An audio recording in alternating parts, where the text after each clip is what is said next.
Allen, can we talk about long call options versus long put options? Yes, of course. Those are two great option strategies. But before we begin, I believe that some basic terminology is warranted. To understand, sellers of an option have a obligation, whereas buyers of an option has a right. So, what is a long call option?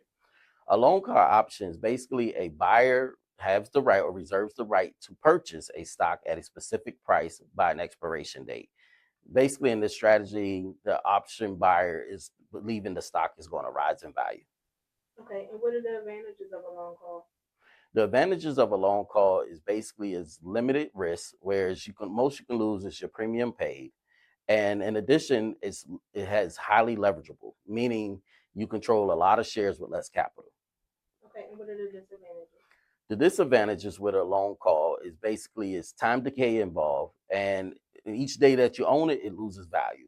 In addition to, if your stock doesn't increase in value passing its premium, then it expires worthless. Okay, now what about long put options?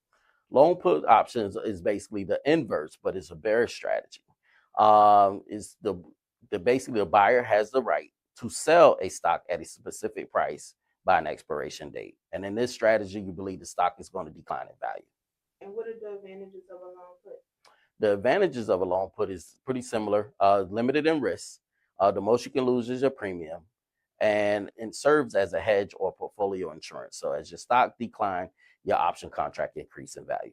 The disadvantage is time decay, and then also it basically loses value if it stays stagnant or doesn't decline in value. So it can expire worthless.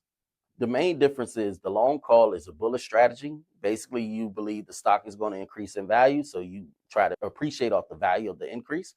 Whereas the put option, the long put, is a bearish strategy. You believe the stock is going to decline or fall in value, and you basically have appreciating your option contract off the decline in value.